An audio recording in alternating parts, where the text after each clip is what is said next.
4 ಲಕ್ಷ ಕೋಟಿ ಬಜೆಟ್ ಹೊಂದಿರುವಂತಹ ರಾಜ್ಯ ಕಾಂಗ್ರೆಸ್ ಸರ್ಕಾರಕ್ಕೆ 5 ಪಂಚ ಗ್ಯಾರಂಟಿ ಯೋಜನೆಗೆ 52,000 ಕೋಟಿ ಕಾಯ್ದಿರಿಸೋದು ಕಷ್ಟವೇನಲ್ಲ ಅಂತ ಹೇಳಿದ್ಯಾರು ಗೊತ್ತಾ? ಗ್ಯಾರಂಟಿ ಯೋಜನೆಯ ಅನುಷ್ಠಾನ ಸಮಿತಿಯ ರಾಜ್ಯಾಧ್ಯಕ್ಷರು. ಆದರೆ ಮತ್ತೊಂದು ಕಡೆ ಈ ಎಲ್ಲ ಯೋಗ್ಯತೆ ಮತ್ತು ಅರ್ಹತೆ ಇದ್ದರೆ ಯಾಕೆ ಗ್ಯಾರಂಟಿ ಯೋಜನೆಗಳು ಅರ್ಧಕ್ಕೆ ಮೊಟಕಾಗ್ತಾ ಇದೆ? ಇದು ಬಿಜೆಪಿಗರ ವಾದ. ಇದೇ ಈ ಹೊತ್ತಿನ ವಿಶೇಷ ಗ್ಯಾರಂಟಿ ಗುನ್ನ. ನಾನು ಸಾಹಿಲ್.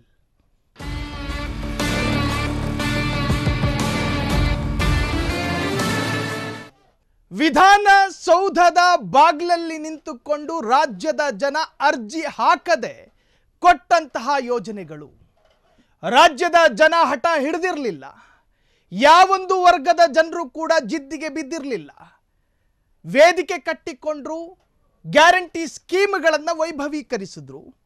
ಗ್ಯಾರಂಟಿ ಸ್ಕೀಮಿನ ಹೆಸರಿನಲ್ಲೇ ಅಧಿಕಾರವನ್ನು ವಹಿಸಿದ ಅಥವಾ ಅಧಿಕಾರದ ಚುಕ್ಕಾಣಿ ಏರಿದ ಕಾಂಗ್ರೆಸ್ ಪರಿಸ್ಥಿತಿ ಈಗ ಹೀಗೆ ಕಾಯಿತು ಅಂತ ವಾದಗಳು ಶುರುವಾಗಿದೆ. ಈ ಬಗ್ಗೆ ಮಾತನಾಡೋದಕ್ಕೆ ಸಾಕಷ್ಟು ಅತಿಥಿಗಳು ಇವತ್ತು ನಮ್ಮ ಸ್ಟುಡಿಯೋಗೆ ಬಂದಿದ್ದಾರೆ. ಅದರಲ್ಲಿ ಪ್ರಮುಖವಾಗಿ ಬಿಜೆಪಿಯ ವಕ್ತಾರರಾಗಿರುವಂತಹ ಶಿವಮೂರ್ತಿ ಸರ್, ನಮಸ್ತೆ. ಕಾರ್ಯಕ್ರಮಕ್ಕೆ ಸ್ವಾಗತ. ನಮಸ್ತೆ ಸರ್. ನಮಸ್ತೆ. ನಮಸ್ತೆ.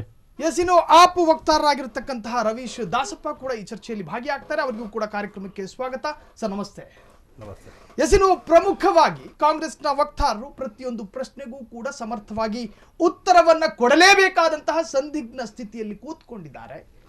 ಎಸ್, ಜಗನ್ನಾಥ್ ಯಾದವ್ ಅವರು ಕೂಡ ಈ ಕಾರ್ಯಕ್ರಮಕ್ಕೆ ಬಂದಿದ್ದಾರೆ. ಅವರಿಗೂ ಕೂಡ ಸ್ವಾಗತ.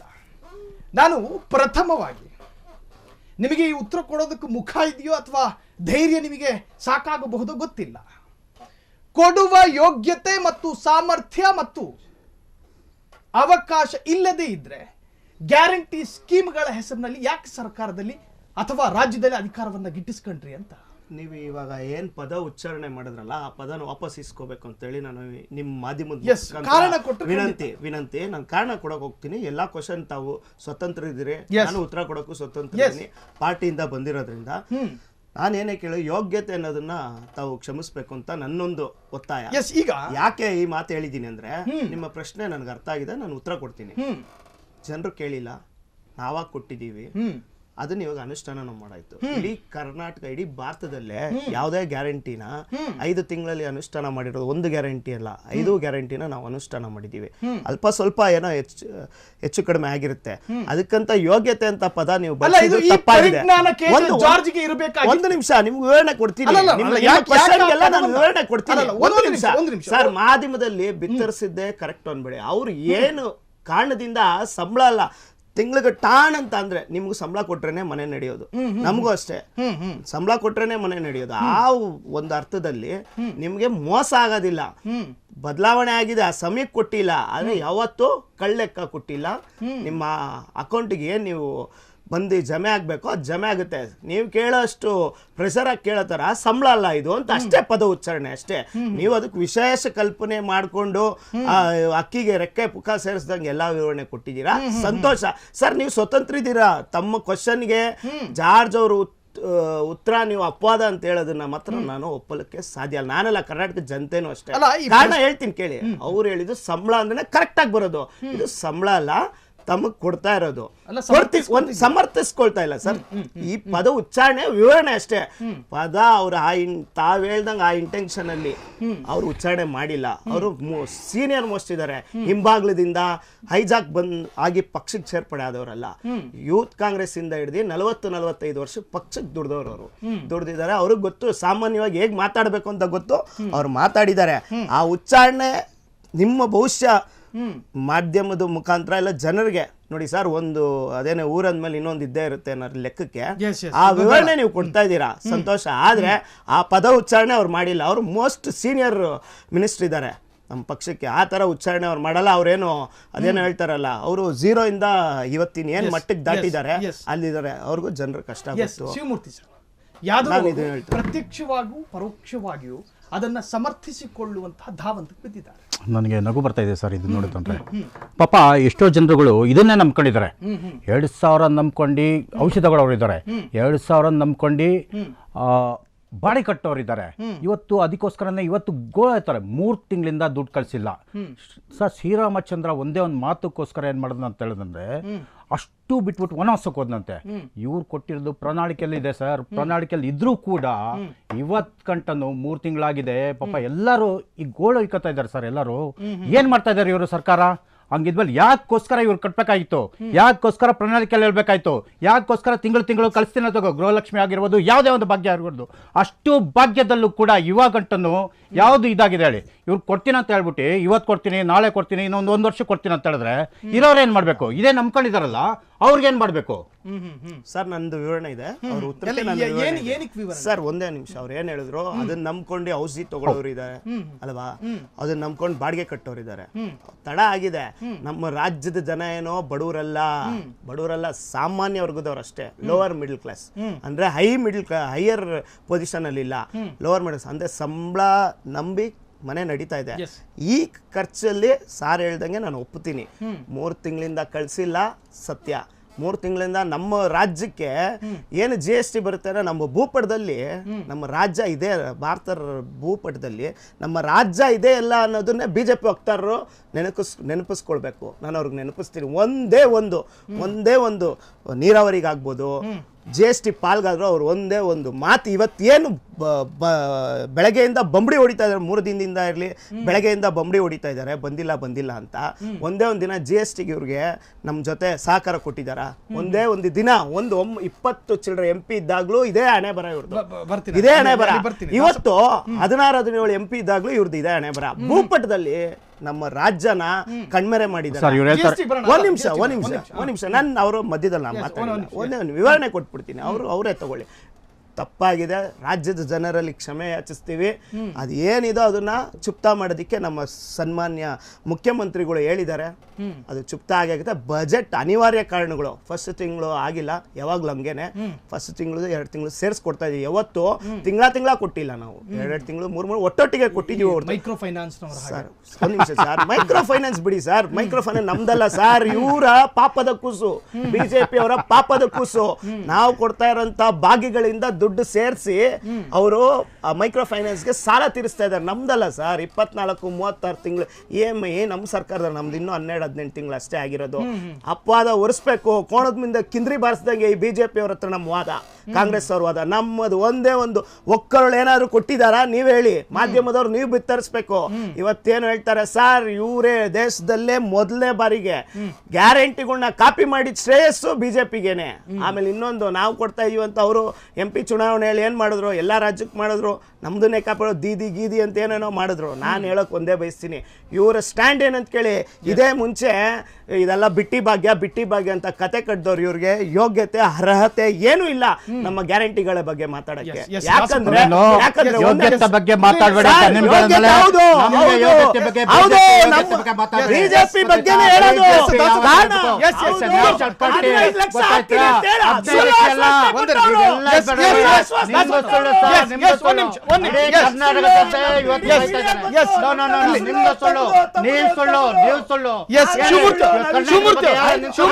ಕರ್ನಾಟಕದ ಬಗ್ಗೆ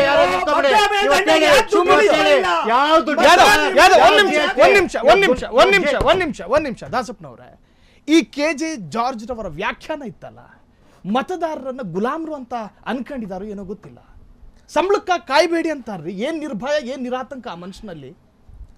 ಆಕ್ಚುಲಿ ಅದು ಅವರು ತುಂಬಾ ಹಿರಿಯ ಸಚಿವರಿದ್ದಾರೆ. ಅವ್ರ ಬಾಯಿಂದ ಈ ಮಾತು ಬರಬಾರ್ದಿತ್ತು. ಆಕ್ಚುಲಿ ಕಾಂಗ್ರೆಸ್ನ ವಕ್ತಾರರ ಇಷ್ಟೊತ್ತು ಅವ್ರು ಏನೇನು ವಿವರಣೆ ಕೊಟ್ರಲ್ಲ, ಅದು ಆಕ್ಚುಲಿ ಅವ್ರಿಗೆ ನಾಚಿಕೆಗೇಡಿನ ಸಂಗತಿ. ಜಟ್ಟಿ ಕೆಳಗೆ ಬಿದ್ರು ಮೀಸೆ ಮಣ್ಣಾಗಿಲ್ಲ ಅನ್ನೋ ಥರ ಆಗಿದೆ ಅವರು ಸಮರ್ಥಿಸ್ಕೊಳ್ಳೋ ರೀತಿ ನೀತಿಗಳೆಲ್ಲ.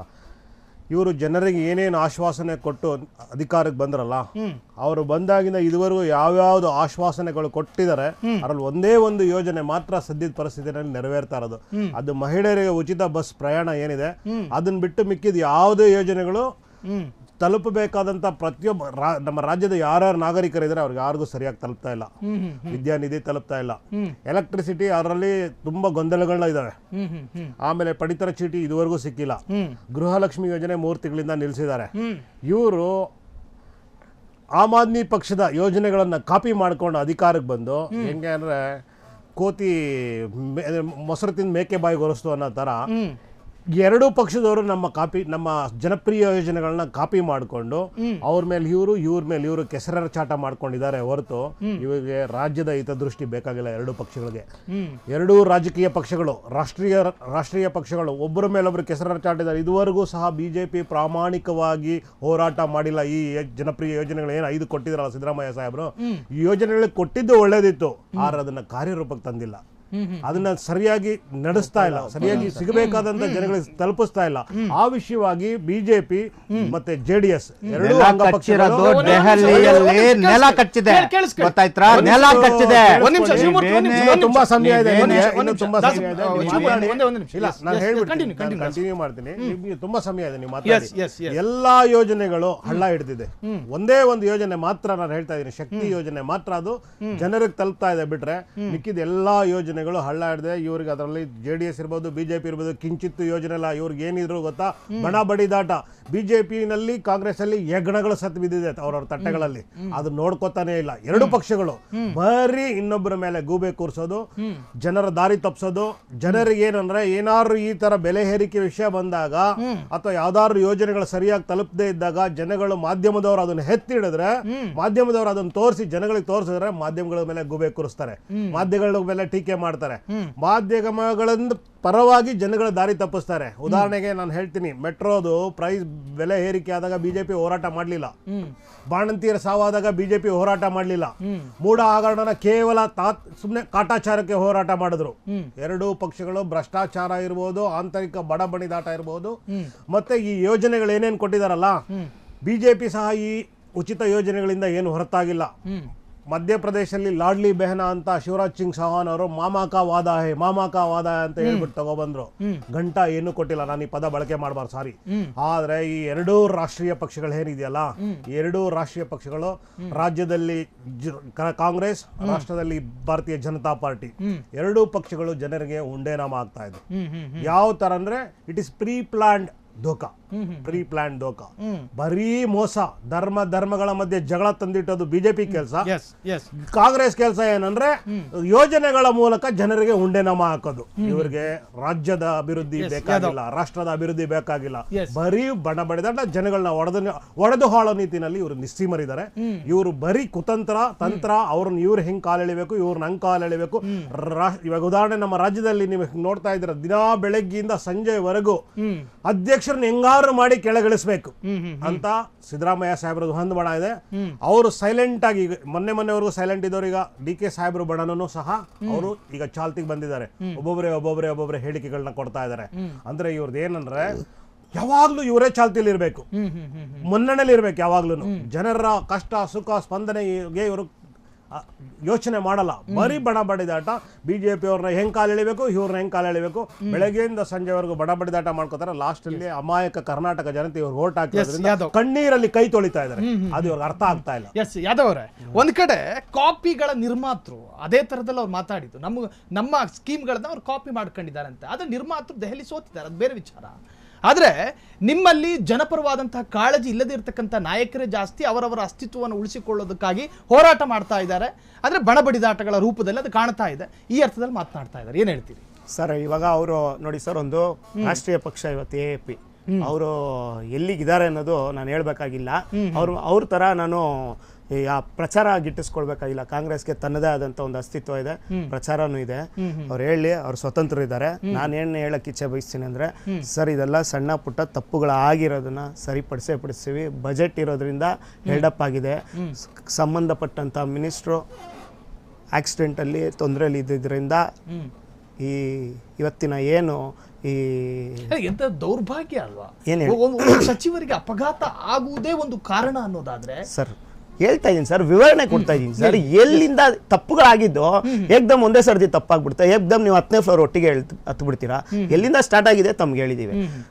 ಇದನ್ನು ಬಿಟ್ಟು ವೈಭವೀಕರಿಸಿದ್ರೆ ನೀವು ಯಾರು ಹೊಣೆ ಆಗಕ್ಕಾಗಲ್ಲ. ಇದನ್ನು ಪಲಾಯನವಾದನೂ ಅಲ್ಲ. ಜಾರ್ಜ್ ಅವರು ಹೇಳಿರೋ ಹೇಳಿಕೆ ನಿಮ್ಮ ಲೆಕ್ಕದಲ್ಲಿರ್ಬೋದು, ಮಾಧ್ಯಮದ ಲೆಕ್ಕದಲ್ಲಿರ್ಬೋದು, ಆದ್ರೆ ಆ ಅರ್ಥ ಕೊಡೋವಂಥ ವಿಚಾರದಲ್ಲಿ ಹೇಳಿ ಸಂಬಳದ ತರ ಕೇಳಬೇಡಿ. ತಮಗ್ ತಲುಪುತ್ತೆ, ತಮಗ್ ಮೋಸ ಆಗಿಲ್ಲ ಅಂತ ಹೇಳಿದ್ ಮಾತ್ರ ಉದ್ದಟತನದ ಮಾತಂತೂ ಅಲ್ವೇ ಇಲ್ಲ. ಅವ್ರು ಸೀನಿಯರ್ ಮೋಸ್ಟ್ ಇದ್ದಾರೆ. ಅವರು ನಾವು ತುಂಬಾ ಹತ್ರದಿಂದ ನೋಡಿದೀವಿ. ಇವಾಗ ನೋಡಿದವ್ರಿಗೆ ಗೊತ್ತು ತಾವ್ ಹೆಂಗೆ ಅಂತ. ನನಗೆ ಮಾತ್ರ ಗೊತ್ತು. ತಮ್ಮ ಜೊತೆ ನನ್ನ ಸಂವಾದದಲ್ಲಿ ಇದ್ದೀನಿ. ತಮ್ಮ ಬಗ್ಗೆ 3ನೇವರು 4ನೇವರು ಮಾಧ್ಯಮ ತಪ್ಪು ಹೇಳಿದ್ರೆ ನಾನು ಒಪ್ಪೋ ಪರಿಸ್ಥಿತಿ ಇಲ್ಲ ಸರ್, ಅದಂತೂ ಸತ್ಯ.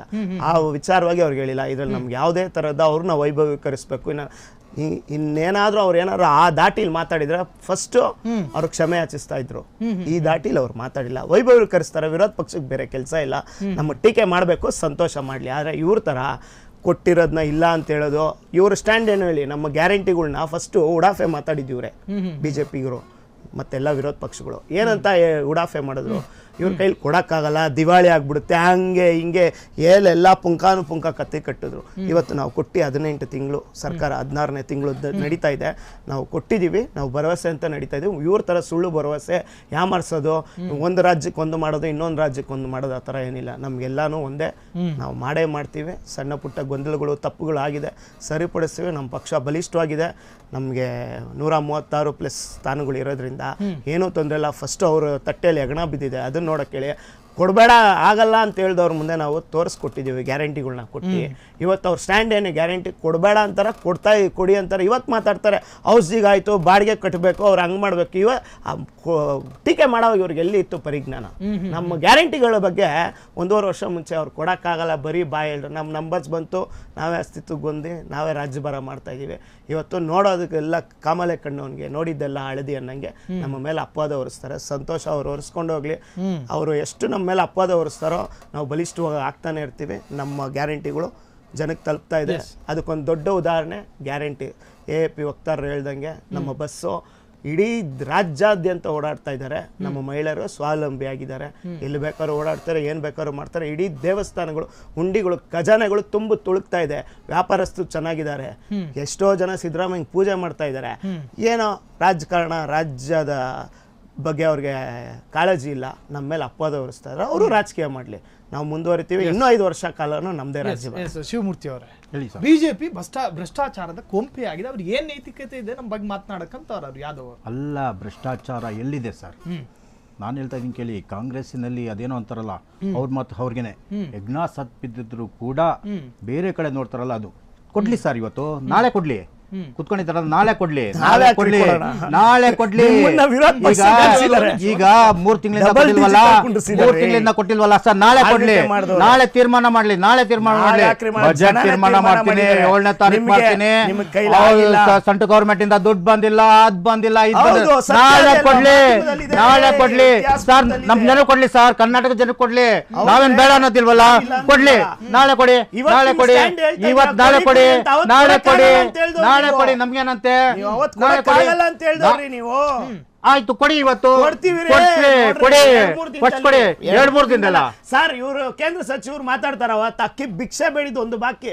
KH ಮುನಿಯಪ್ಪ ಇಡೀ ಸಂಪುಟ ಹೋಗಿದೆ ಡೆಲ್ಲಿಗೆ, ಠಿಕಾಣಿ ಹುಡಿದಿರಿ. ಅಕ್ಕಿಗೆ ಅವತ್ತು ಕೊಡಕ್ಕಾಗಿಲ್ಲ. ತೊಗೊಳ್ಳಿ ಸರ್, ಇವತ್ತು ಕೊಡ್ತೀವಿ, ತೊಗೊಳ್ಳಿ ಸರ್, ಕೊಡ್ತೀವಿ, ತಗೊಳ್ಳಿ. ಅಕ್ಕಿ ಕೊಡಿ, ಎಷ್ಟನೇ ಕಡೆ ಕೊಡ್ತೀವಿ ಅಕ್ಕಿ, ನಮ್ಮ ಹತ್ರ ಇದೆ, ಕೊಡ್ತೀವಿ. ಅವತ್ತು ಯಾರು ಬಂದಿರಲಿಲ್ಲ ಸರ್. ಸರ್ ಬಂದಿರೋದು ಮಾಧ್ಯಮದಲ್ಲಿದೆ ನೋಡಿ ಸರ್. ಈ ಟೇಬಲ್ ಮುಖಾಂತರ, ಈ ಪ್ರೋಗ್ರಾಮ್ ಸಂವಾದದ ಮುಖಾಂತರ ಸುಳ್ಳು ಪ್ರಚಾರ ತಗೊಳ್ಬೇಡಿ ಅಂತ.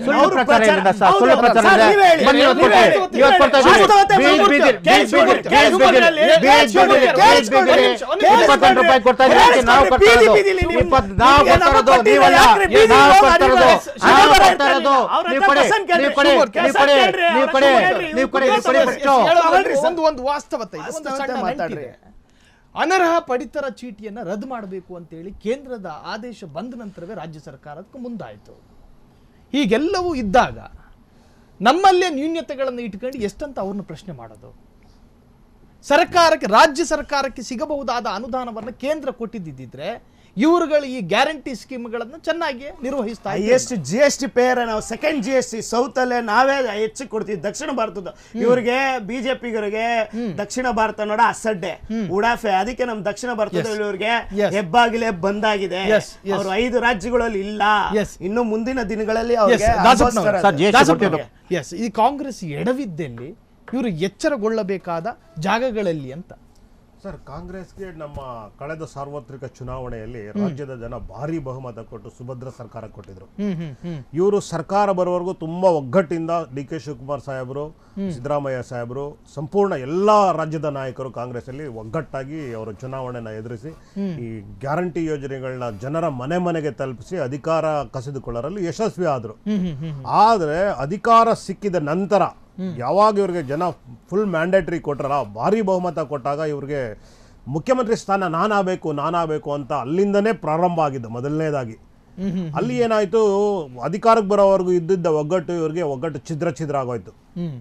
ಶಿವಕುಮಾರ್ ಸಾಹೇಬ್ರದ್ದು ಒಂದು ಬಣ, ಸಿದ್ದರಾಮಯ್ಯ ಸಾಹೇಬ್ರದ್ದು ಒಂದು ಬಣ, ಪರಮೇಶ್ವರ್ ನಾನು ಮುಖ್ಯಮಂತ್ರಿ ಆಗಬೇಕು ಅಂತ ಆ ಸಾಹೇಬ್ರು ಒಂದು ಬಣ, ಆಮೇಲೆ ಜಾರಕಿಹೊಳಿ ಸಾಹೇಬ್ರು ನಾನಾಗಬೇಕು ಅಂತ ಒಂದು ಬಣ. ಇಲ್ಲಿ ಏನಾಯ್ತು ಅಂದ್ರೆ ಒಳ ಬಣಗಳು, ಒಳ ರಾಜಕೀಯ ತುಂಬಾ ಜಾಸ್ತಿ, ಬೇಗುದಿ ಜಾಸ್ತಿ, ಆಂತರಿಕ ಬೇಗುದಿ ಜಾಸ್ತಿ ಆಯ್ತು. ಅದು ಹೆಂಗೋ ಮಾಡಿ ನಮ್ಮ ವರಿಷ್ಠರು, ಆ ಕಾಂಗ್ರೆಸ್ ಪಕ್ಷದ ವರಿಷ್ಠರು ಏನ್ ಮಾಡಿದ್ರೆ, ರಾಷ್ಟ್ರದಲ್ಲಿರೋರು ಇವರಿಗೆ ಆ ತಕ್ಷಣಕ್ಕೆ ಏನ್ ಬೇಕೋ ಚುಚ್ಚುಮದ್ದುಗಳನ್ನ ಕೊಟ್ಟು ಅವ್ರಿಗೆ ಸಮಾಧಾನ ಮಾಡಿ, ಇಲ್ಲ ಈಗ ಪಂಚ ಯೋಜನೆಗಳನ್ನ ನಾವು ಜಾರಿಗೆ ತರಲೇಬೇಕಾಗಿರೋ ಕಾರಣದಿಂದ ಆರ್ಥಿಕ ತಜ್ಞರು ನಮ್ಮ ಸಿದ್ದರಾಮಯ್ಯ ಸಾಹೇಬ್ರು, ಅದನ್ನ ನಾನು ಒಪ್ಕೋತೀನಿ. ರಾಜ್ಯದಲ್ಲಿ ಅತಿ ಹೆಚ್ಚು ಬಜೆಟ್ ಮಂಡನೆ ಮಾಡಿರ್ತಕ್ಕಂಥ ಸಿದ್ದರಾಮಯ್ಯ ಸಾಹೇಬ್ರು ಈ ಸ್ಥಾನದಲ್ಲಿರೋ ಉಚಿತ ಏನೋ ಅಂತ ಆ ವರಿಷ್ಠರು ತಿಳ್ಕೊಂಡು ಇವ್ರನ್ನ ಮುಖ್ಯಮಂತ್ರಿ ಮಾಡಿದ್ರು. ಆದ್ರೆ ಅಧಿಕಾರ ಬರೋದಕ್ಕೆ ಕಾರಣಕರ್ತರಾದ ಸಿದ್ದರಾಮಯ್ಯ ಸಾಹೇಬ್ರು ಮತ್ತೆ ಡಿ ಕೆ ಶಿವಕುಮಾರ್ ಅವರು ಇಬ್ಬರದು ಸಮಬಲ ಇರೋದ್ರಿಂದ ಡಿ ಕೆ ಶಿವಕುಮಾರ್ ಅವ್ರಿಗೆ ಎಲ್ಲೋ ಒಂದ್ ಕಡೆ ಆ ತಕ್ಷಣಕ್ಕೆ ಹಿನ್ನಡೆ ಆದ್ಮೇಲೆ ಅವರು ಒಳೊಳಗೆ ಅವರು ತುಂಬಾ ಕತ್ತಿ ಮಸೀತಾ ಇದ್ರು. ಅದು ಹಿಂಗು ಮಾಡ್ಕೊಂಡು, ಅದು ಇವರು ಪವರ್ ಶೇರಿಂಗ್ ಇದೆ ಇಲ್ಲ ನಮಗೆ ಗೊತ್ತಿಲ್ಲ, ಹಂಗೆ ಮಾಡ್ಕೊಂಡು 2 ವರ್ಷವರೆಗೂ ಬಂತು.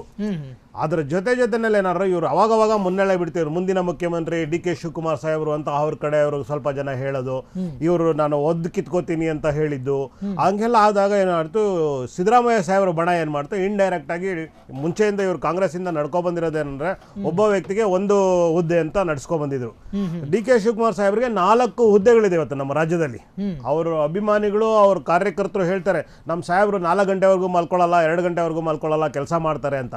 ಅದಕ್ಕೆ ಇವರು ಇಂಡೈರೆಕ್ಟ್ ಆಗಿ ಹೇಳ್ತಾರೆ, ಅಷ್ಟೊಂದು ಯಾಕಪ್ಪ ನೀವು ನಿದ್ದೆ ಕೆಡಿಸ್ಕೊಂಡು ಕೆಲಸ ಮಾಡ್ತೀರಾ, 2 ಪದವಿಗಳು ನಮಗೆ ಕೊಟ್ಬಿಡಿ, ನಿಮ್ಮ ಅಧ್ಯಕ್ಷ ಸ್ಥಾನ ಬಿಟ್ಬಿಟ್ಟು ನೀವು ಆರಾಮಾಗಿ ನಿದ್ದೆ ಮಾಡಿ, ನಿಮ್ಗೆ ಕೊಟ್ಟಿರೋ ಹುದ್ದೆಗಳನ್ನ ಚೆನ್ನಾಗಿ ನಿಭಾಯಿಸಿ ಅಂತ ಇವಾಗ ಶುರು ಮಾಡ್ಕೊಂಡ್ಬಿಟ್ಟಿದ್ದಾರೆ ಇವರು ಬಣ ಬಡಿದಾಟ. ಹೆಂಗಂದ್ರೆ ನಿಮ್ಗೆ ಇವ್ರನ್ನ ಹೆಂಗಾದ್ರೂ ಮಾಡಿ ಸಿದ್ದರಾಮಯ್ಯ ಸಾಹೇಬ್ರ ಬಣ ಹೆಂಗಾದ್ರೂ ಮಾಡಿ ಡಿ ಕೆ ಶಿವಕುಮಾರ್ ಶಕ್ತಿ ಕುಗ್ಗಿಸ್ಲೇಬೇಕು ಅಂತ ಅವ್ರನ್ನ ಶತಾಯ ಗತಾಯ ಅವ್ರ ಅಧ್ಯಕ್ಷ ಸ್ಥಾನ ಕಿತ್ಕೊಂಡ್ಲೇಬೇಕು ಅಂತ ಈ ಅಹಿಂದ ವರ್ಗದ ನಾಯಕರು ಏನಿದ್ದಾರೆ, ರಾಜಣ್ಣ ಸಾಹೇಬ್ರು, ಪರಮೇಶ್ವರ್ ಸಾಹೇಬ್ರು, ಮಹಾದೇವಪ್ಪ ಸಾಹೇಬ್ರು, ಮತ್ತೊಬ್ರು ಜಾರಕಿಹೊಳಿ ಸಾಹೇಬ್ರು, ಇವರು 4 ಜನ ಸೇರ್ಕೊಂಡು ಈ SC/ST ಸಮಾವೇಶ ಮಾಡಬೇಕು ಅಂತ ಹೊರಟ್ರು. ಅದಕ್ಕೆ ಪರಮೇಶ್ವರ್ ಸಾಹೇಬ್ರು ಇವರೆಲ್ಲರೂ ಬೆಂಬಲ ಇದ್ದಿದ್ರಿಂದ ಹೋದ್ರು. ಆದ್ರೆ ಅದನ್ನ ಹೆಂಗ ಮಾಡಿ ಆ ಕ್ಷಣಕ್ಕೆ ತಾತ್ಕಾಲಿಕವಾಗಿ ಡಿ ಕೆ ಶಿವಕುಮಾರ್ ಸಾಹೇಬ್ರು ಬ್ರೇಕ್ ಹಾಕ್ಸಿದ್ಕೆ ಇವ್ರಿಗೆ ಇನ್ನೂ ಬಣ ಬೇಗೋದು ಜಾಸ್ತಿ ಆಯ್ತು. ಅಲ್ಲಿ ಹೈಕಮಾಂಡ್ ಮತ್ತೆ ಹೋಗಿ ಇವ್ರು ಹೇಳಿದ್ರು, ಇಲ್ಲ ನೀವು ಮಾಡಲಿಲ್ಲ ಅಂದ್ರೆ ನಮ್ಮ ರಾಜ್ಯದ ಏನಕ್ಕೆ ತಪ್ಪು ಸಂದೇಶ ಹೋಗುತ್ತೆ, ನಮಗೆ ಭಾರಿ ಬಹುಮತ ಸಿಕ್ಕರಲ್ಲಿ ಈ ಸಮಾಜದ ಕೊಡುಗೆ ಜಾಸ್ತಿ ಇದೆ, ನಾವು ಅದನ್ನ ಸಮಾವೇಶ ಮಾಡಲೇಬೇಕು ಅಂದಾಗ ಮತ್ತೆ ಅಲ್ಲಿ ಹೋಗ್ಬಿಟ್ಟು ಶಿವಕುಮಾರ್ ಸಾಹೇಬ್ರು, ಇಲ್ಲ ಇದು ಶೋಷಿತ ಸಮಾಜ ಮಾಡಬೇಕು, SC/ST ಸಮಾಜ ಅಂದ್ರೆ ಇವರಿಗೆ ಜಾಸ್ತಿ ಕ್ರೆಡಿಟ್ ಹೋಗುತ್ತೆ ಅಂತ ಏನ್ ಮಾಡಿದ್ರು, ಅದನ್ನ ಹೆಸರೇ ಚೇಂಜ್ ಮಾಡಿಸಿದ್ರು, ಶೋಷಿತ ಸಮಾಜ ಅಂತ ಹೇಳ್ಸಿದ್ರು ಹೈಕಮಾಂಡ್ ಇಂದ. ಅದು ಹೆಂಗಾಗಿದೆ ಅಂದ್ರೆ ಡಿ ಕೆ ಶಿವಕುಮಾರ್ ಸಾಹೇಬ್ರು ಹೈಕಮಾಂಡ್ಗಿಂತ ಜಾಸ್ತಿ ಪವರ್ಫುಲ್ ಇದ್ದಾರೆ ಅಂತ ತೋರಿಸ್ದಂಗಾಯ್ತು. ಇವ್ರಿಗೆ ಅದು ಹೊಟ್ಟೆನಲ್ಲಿ ಬೆಂಕಿ ಬಿದ್ದಂಗೆ ಆಗ್ಬಿಡ್ತು. ಇವ್ರು ಈಗಲೇ ಈ ಮಟ್ಟಕ್ಕೆ ಮಾಡ್ತಾರೆ, ಮುಖ್ಯಮಂತ್ರಿ ಏನಾದರೂ ಆದರೆ ನಮ್ಮ ಹಿಂದುಳಿದ ವರ್ಗನ ಇವರು ತುಂಬ ನಿಷ್ಕೃಷ್ಟವಾಗಿ ಕಾಣ್ತಾರೆ, ತುಚ್ಛವಾಗಿ ಕಾಣ್ತಾರೆ ಅನ್ನೋ ಹೊಟ್ಟೆ ಕಿಚ್ಚಿದನೋ ಅಥವಾ ಅದು ಸತ್ಯನೂ ಇರ್ಬೋದೇನೋ ಗೊತ್ತಿಲ್ಲ ನಮಗೆ. ಅದಕ್ಕೋಸ್ಕರ ಬಣ ಬೇಗುಡಿ ಜಾಸ್ತಿ ಆಗ್ಬಿಟ್ಟು ಇವತ್ತು ರಾಜಕೀಯದಲ್ಲಿ ಬರೀ ಇವರು ಗೊಂದಲದ ಗೂಡಾಗಿದೆ ಕಾಂಗ್ರೆಸ್ಸು. ಜನರ ಕಷ್ಟ ಸುಖಗಳಿಗೆ ಇವರು ಸ್ಪಂದಿಸ್ತಾ ಇಲ್ಲ. ಬೆಲೆ ಏರಿಕೆ ದಿನನಿತ್ಯ ಹೆಂಗೆ ಆಗಿದೆ ಅಂದರೆ ಮೆಟ್ರೋ ಟ್ರೈನ್ಗಿಂತ ಜಾಸ್ತಿ ಸ್ಪೀಡಾಗಿ ಬೆಲೆ ಏರಿಕೆ ಆಗ್ತಾ ಇದೆ. ಈ ಬೆಲೆ ಏರಿಕೆನ ಜನಗಳ ದಾರಿ ತಪ್ಸಕ್ಕೋಸ್ಕರ ಅವ್ರ ಮೇಲೆ ಇವ್ರ ಮೇಲೆ ಇವ್ರು ಹೇಳ್ಕೊಂಡು ರಾಜ್ಯದ ಪರಿಸ್ಥಿತಿ ಹೆಂಗಿದೆ ಅಂದ್ರೆ ಒಂದು ಅಸಹಾಯಕ ಸ್ಥಿತಿನಲ್ಲಿದ್ದಾರೆ ಜನ. ಒಂದು ಕುಂಟ್ರು, ಕೆಲವರು ಹ್ಯಾಂಡಿಕ್ಯಾಪ್ ತರ ಆಗ್ಬಿಟ್ಟಿದೆ ರಾಜ್ಯ ಸರ್ಕಾರದ ಒಂದು ನಿಯಮಗಳು, ಕಾನೂನು. ಸರ್ಕಾರ ಇವತ್ತು ನಿಷ್ಕ್ರಿಯ ಆಗ್ಬಿಟ್ಟಿದೆ. ರಾಜ್ಯದ ಸರ್ಕಾರದಲ್ಲಿ ಕಾನೂನು ವ್ಯವಸ್ಥೆ ಹದಗೆಟ್ಟೋಗ್ಬಿಟ್ಟಿದೆ. ಎಂಟೈರ್ ಬೆಂಗಳೂರು ಟ್ರಾಫಿಕ್ ಎಲ್ಲ ಕಡೆ ಜಾಮ್, ಸೂಪರ್, ಎಲ್ಲ ಕಡೆ ಜಾಮ್. ಪ್ರತಿಯೊಂದು ಏರಿಯಾದಲ್ಲಿ ಹೋಗಿ ನೀವು ಎಲ್ಲ ರಸ್ತೆ ಗುಂಡಿಗಳು, ಒಂದು 1000 ರಸ್ತೆ ಗುಂಡಿಗಳಿದೆ. ಅದ್ರ ಬಗ್ಗೆ ಎರಡೂ ಪಕ್ಷದವ್ರು ಯಾರು ಮಾತಾಡಲ್ಲ. ಯಾದವ್ ಇದ್ರ ಸಾರಾಂಶ ಸ್ಪಷ್ಟವಾಗಿತ್ತು. ಯಾದವ್ರೆ, ಅವರ ಪ್ರತಿ ಸಾಲುಗಳಿದಾವಲ್ಲ ಕಾಂಗ್ರೆಸ್ಗೆ ಸಲಹೆ ರೂಪದಲ್ಲಿ ಹೋಗ್ಬೇಕು. ಯಾಕಂತ ಹೇಳಿದ್ರೆ ಎಷ್ಟು ಚೆನ್ನಾಗಿ ಹೇಳಿದ್ರು ಅವರು, ಇಂಟರ್ನಲ್ ಅಂದ್ರೆ ಒಳ ಜಗಳದ ಕಾರಣದಿಂದಾಗಿ ಜನಸಾಮಾನ್ಯರ ಸಾಮಾನ್ಯ ಸಮಸ್ಯೆಗಳು ಕೂಡ ಸ್ಪಷ್ಟವಾಗಿ ಕಾಂಗ್ರೆಸ್ಗೆ ಕಾಣ್ತಾ ಇಲ್ಲ. ಕಾರಣ ಏನಂತ ಹೇಳಿದ್ರೆ ಒಳ ಜಗಳವೇ ತಾರ್ಕಿಕ ಹಂತಕ್ಕೆ ಬರ್ತಾ ಇಲ್ಲ. ಹಾಗಿರುವಾಗ ಈ ತರಹದ ಸಮಾಜಮುಖಿ ಸಮಸ್ಯೆಗಳು ಹೆಂಗೆ ಅರ್ಥ ಆಗಬೇಕು ಅಂತ ಹೇಳ್ತಿದ್ದಾರೆ. ಸರ್, ನಾನು ಒಂದು ಇಲ್ಲಿ ಇಚ್ಛೆ ಪಡ್ತೀನಿ, ತಮಗೆ ಗಮನಕ್ಕೆ ತರ್ತೀನಿ. ಯಾವ ಪಕ್ಷದಲ್ಲಿ ಜಗಳ ಇಲ್ಲ ಸರ್, ಮಾತಿಗೆ ಎಲ್ಲ ಪಕ್ಷದಲ್ಲಿ ಸಣ್ಣ ಪುಟ್ಟ. ನಮ್ದು ರಾಷ್ಟ್ರೀಯ ಪಕ್ಷ, ಇಷ್ಟು ನಂಬರ್ ತಗೊಂಡಿದ್ದೀವಿ, ಬೇಗುದಿ ಇದೆ, ಸಣ್ಣ ಪುಟ್ಟ ಅಷ್ಟೇ. ಅಸಮಾನತೆ ಇದೆ, ಸರಿ ದೂಗಿಸ್ತಾರೆ. ಒಂದು 2 ವಾರದಲ್ಲಿ ಇದೆಲ್ಲ ತಾರ್ಕಿಕ ಅಂತ್ಯ ತಗೊಳುತ್ತೆ. ಏನಿದೆ ದೊಡ್ಡ ಮಟ್ಟಿಗೆ ಮಹಾಭಾರತ ರಾಮಾಯಣ ಏನಿಲ್ಲ ನೋಡಿ. ಆರೋಪ ಮಾಡ್ತಾರೆ, ರಾಜಕಾರಣ ಅವರು ಅವ್ರದ್ದೊಂದು ಬಾಣ ಬಿಲ್ಲು ಎಲ್ಲ ತಯಾರಿ ಇದೆ ವಿರೋಧ ಪಕ್ಷದವರು, ಚೆನ್ನಾಗಿ ಬಿಡಲಿ, ಸಮರ್ಥವಾಗಿ ನಾವು ಅದನ್ನು ಎದುರಿಸೋಕ್ಕೆ ರೆಡಿ ಇದ್ದೀವಿ, ನಾವು ಎದುರಿಸ್ತಾ ಇದ್ದೀವಿ. ನೀವು ಮಾನ್ಯ DK ಶಿವಕುಮಾರ್ ಭಾನುವಾರ ತಮಗೆ ಗೊತ್ತಿರ್ಬೋದು, ಬೇಕಾದ್ರೆ ನಿಮ್ಗೆ ವಾಟ್ಸಪ್ ಮಾಡ್ತೀನಿ. ಇಡೀ ವೈಟ್ ಟಾಪಿಂಗ್ ಇಡೀ ಬೆಂಗಳೂರಲ್ಲಿ 8 ಅಸೆಂಬ್ಲಿಗೆ 2 ಗಂಟೆಯಲ್ಲಿ 2 ಅವರಲ್ಲಿ 8 ಅಸೆಂಬ್ಲಿ ಅಟೆಂಡ್ ಮಾಡಿದ್ದಾರೆ. ಇದುವರೆಗೂ ಯಾವ ಡೆಪ್ಟಿ CM ಆ ಥರ ಅಟೆಂಡ್ ಮಾಡಿದ್ದಿಲ್ಲ. ಅವ್ರ ಸಮಯ ಎಷ್ಟು ಚೆನ್ನಾಗಿ ಅವರು ಪ್ಲ್ಯಾನ್ ಮಾಡ್ತಾರೆ ಅಂತ ಹೇಳಿದ್ರೆ, ಸ್ಟಾರ್ಟ್ ಮಾಡಿದ್ರೆ ಹೆಬ್ಬಾಳದಿಂದ ಸ್ಟಾರ್ಟ್ ಮಾಡಿದವರು ವೆಸ್ಟ್ ಆಫ್ ಕಾರ್ಡರ್ 9 ಅಂದರೆ ಒಂದು ವೆಸ್ಟ್ ವಿಂಗ್ನೇ ಫುಲ್ ಮುಗಿಸ್ತಾರೆ, ಉತ್ತರ ದಕ್ಷಿಣ ಆ ಥರ ಎಲ್ಲ ಮುಗಿಸ್ತಾರೆ. ವೈಟ್ ಟ್ಯಾಪಿಂಗ್ ವಿಚಾರ ಸರ್ ಹೇಳಿದ್ರು, ಟ್ರಾಫಿಕ್ ವಿಚಾರ, ಟ್ರಾಫಿಕ್ ನಿನ್ನೆ ಮೊನ್ನೆದೇನಿಲ್ವಲ್ಲ ಸರ್, 2010ರಿಂದನೂ ಇದೆ. ಕಾಲಕ್ಕೂ ಸರ್ ನಮ್ಮ ರಾಜ್ಯದ ಬೆಂಗಳೂರು ಜನತೆ ಏನಿದ್ದಾರೆ ವೋಟರ್ಸು, ಅದಕ್ಕೆ ಎರಡು ಹಂತದಲ್ಲಿ ಎಲ್ಲರ ಮನೇಲಿ 3 2 ವೀಲರು, 4 ಜನ ಇದ್ದಾರೆ ಅಂದರೆ ಅವ್ರ ಮನೇಲಿ 3 2 ವೀಲರು, ಒಂದು ಕಾರ್ ಇದ್ದೇ ಇರುತ್ತೆ. ಕೆಲವ್ರ ಮೇಲೆ ಆಗರ್ಭ ಶ್ರೀಮಂತರ ಮನೇಲಿ 4 ಜನಕ್ಕೆ 4 ಕಾರು 6 2 ವೀಲರ್ ಇದೆ. ಏನು ಮಾಡೋಕ್ಕಲ್ಲ, EV ಬಂದ್ಬಿಡ್ತು ಇವಾಗ, ಎಲ್ಲರ ಮನೇಲಿ EV ಇದೆ. ಸಾರ್ ಹೇಳೋ ಥರ ನಮ್ಮ ಪಕ್ಷ ನಿನ್ನೆ 18 ತಿಂಗಳಿಂದ 16 ತಿಂಗಳಿಂದ ರಾಜ್ಯಭಾರ ಮಾಡ್ತಾ ಇದೆ. ಅವತ್ತಿಂದ ಇವತ್ತಿಗೇನೋ ಟ್ರಾಫಿಕ್ ಆದಂಗೆ ವಿವರಣೆ ಕೊಟ್ಟರು, ಕ್ಷಮಿಸ್ಬೇಕು, ಅದಕ್ಕೆ ನಾನು ಅಡ್ಡಿಪಡಿಸ್ತೀನಿ. ಟ್ರಾಫಿಕ್ ನಿಧಾನಗತಿಲಿ ಟನಲ್ಲು ಮತ್ತು ಫ್ಲೈಓವರ್ಸು ಎಲ್ಲ ಇಂಪ್ಲಿಮೆಂಟ್ ಮಾಡ್ತಾ ಇದ್ದಾರೆ. ನಮ್ಗೆ ಕೇಂದ್ರ ಸರ್ಕಾರದಿಂದ ಅದಕ್ಕೆ ಪರ್ಮಿಷನ್ ಬಂದ್ಬಿಡ್ತಾರೆ, ಇಮ್ಮಿಡಿಯೇಟ್ ಆಗುತ್ತೆ. ಎಲ್ಲೂ ಸ್ಲೋ ಆಗಿಲ್ಲ ಸರ್. ನಮ್ಮ ಸರ್ಕಾರ ಬಂದಾಗಿಂದ ಎಲ್ಲರೂ ವೈಟ್ ಟ್ಯಾಪಿಂಗು ನಾವು ಅದ್ಭುತವಾಗಿ ಕಾರ್ಯನಿರ್ವಹಿಸ್ತಾ ಇದ್ದೀವಿ. ನಾನು ಹೇಳ್ಕೊಂಡ್ರೆ ಅತಿ ಹೆಚ್ಚು ಅನ್ಕೊಳ್ತಾರೆ. ನನ್ನ ವಿವರಣೆ ಇಷ್ಟೇ, ಎಲ್ಲ ಕಡೆನೂ ನಾವು ಫಂಡನ್ನು ಕೊಟ್ಟಿದ್ದೀವಿ. ನಿಮಗೆ ಗೊತ್ತು, ST ಸೋಮಶೇಖರ್ ಮೊನ್ನೆ ನನ್ನ ಕ್ಷೇತ್ರಕ್ಕೆ 100 ಕೋಟಿ ಕೊಟ್ಟಿದ್ದಾರೆ. ST ಸೋಮಶೇಖರ್ ನಮ್ಮ ಪಕ್ಷದವರಲ್ಲ, ಬಿಜೆಪಿ ಸಿಂಬಲ್ ಅಲ್ಲಿ ಗೆದ್ದರು ಸರ್. ಮಾತಾಡಕ್ಕೆ ಯಾರು ಬೇಕಾದ್ರು ಸರ್, ಸಾಂವಿಧಾನಿಕವಾಗಿ ಅವ್ರು BJP MLA. ಅದೇ ಕಾಂಗ್ರೆಸ್ ಬೆಂಬಲಿತ ಬಿಡಿ ಸರ್, ನಮ್ಮಿಂದ ಹೋದ್ರು ಸರ್. ನಾನು ಹೇಳ್ತಾ ಇದ್ದೀನಿ 100 ಕೋಟಿ ಕೊಟ್ಟಿದ್ದೀವಿ ಸರ್, ಹೇಳ್ತಾ ಇದ್ದೀನಿ ಸರ್. ಎಲ್ಲರಿಗೂ 10 ಕೋಟಿ, ಸಿಟಿ MLA 10 ಕೋಟಿ, 100 ಕೋಟಿ ST ಸೋಮಶೇಖರ್. ಇದು ಹೆಂಗಾಗಿದೆ ಅಂದ್ರೆ, ಕಾಂಗ್ರೆಸ್ ಅಲ್ಲಿ ತುಂಬಾ ಜನ ಬಿಜೆಪಿಲಿ ತುಂಬಾ ಜನ ಕಾಂಗ್ರೆಸ್ ಬೆಂಬಲಿತ ಬಿಜೆಪಿ ನಾಯಕರಿದ್ದಾರೆ ಈಗ ರಾಜ್ಯದಲ್ಲಿ. ಅದರಲ್ಲಿ ವಿಶೇಷವಾಗಿ ಹೇಳ್ಬೇಕು ಅಂದ್ರೆ ಇವರು ಯಾರು ನಮ್ಮ ST ಸೋಮಶೇಖರ್ ಅವರು, ಮತ್ತೆ ಇವರು ಗುಬ್ಬಿನಲ್ಲಿದ್ರಲ್ಲ ಅವರು ಕಾಂಗ್ರೆಸ್ ಬಂದಿದ್ದಾರೆ. ತುಂಬಾ ಜನ ಸಂಸದರು ಇದ್ದಾರೆ. ಹೌದು, ಕಾಂಗ್ರೆಸ್ ಬೆಂಬಲಿತ ಸರ್. ಅವ್ರು ಏನಕ್ಕೆ ಸೇರ್ಕೊಂಡಿದ್ದಾರೆ ಅಂದ್ರೆ, ಅಲ್ಲಿ ಕೋವಿಡ್ ಟೈಮಲ್ಲಿ ಮಾಡಿರೋ ಹಗರಣಗಳಿಂದ ಹೊರಗಡೆ ಬರೋದಕ್ಕೋಸ್ಕರ ಅವ್ರು ಮಾಡಿದ್ದಾರೆ. ಇವ್ರು ಹೆಂಗಿದೆ ಅಂದ್ರೆ ಬಿಜೆಪಿನಲ್ಲಿ ಕೋವಿಡ್ ನನ್ನ ವಿವರಣೆ ಎಲ್ಲೂ ನಾವು ಸ್ಲೋ ಆಗಿಲ್ಲ. ನನ್ನ ವಿವರಣೆ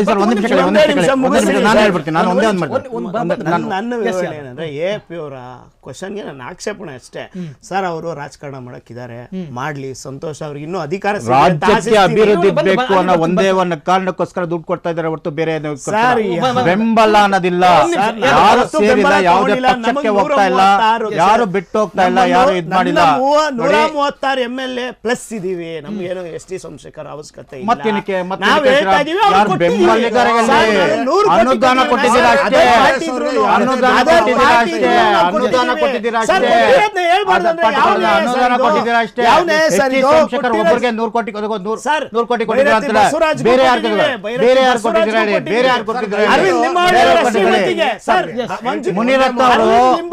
ಮುನಿರತ್ನ ಅವರು ಇವಾಗೂ ಕೇಳ್ತಾ ಇದ್ದಾರೆ, ಕೊಡಿ ಅಂತ ಹೇಳ್ಕೊಟ್ಟಿದ್ದೀರಾ? ಇಡೀ ಉತ್ತರ ಕರ್ನಾಟಕದಲ್ಲಿ ಎಲ್ಲ 20 ರಿಂದ 30 ಜನ MLA ಸೇರಿದ್ರು 100 ಕೋಟಿ ಕೊಟ್ಟಿಲ್ಲ ಇವರು. ಅದನ್ನ ಹೇಳ್ತಾರೆ. ಎಲ್ಲಿದೆ ಕಲ್ಯಾಣ ಕರ್ನಾಟಕಕ್ಕೆ ಎಷ್ಟು, ಕಲ್ಯಾಣ ಕರ್ನಾಟಕ ಎಷ್ಟು ಹೋಗಿದೆ, ಬೇರೆ ಎಲ್ಲೋಗಿದೆ? ಯಾರ್ಯಾರು ಇವರು ಬಿಜೆಪಿ ಅವರು ಒಂದ್ ನಿಮಿಷ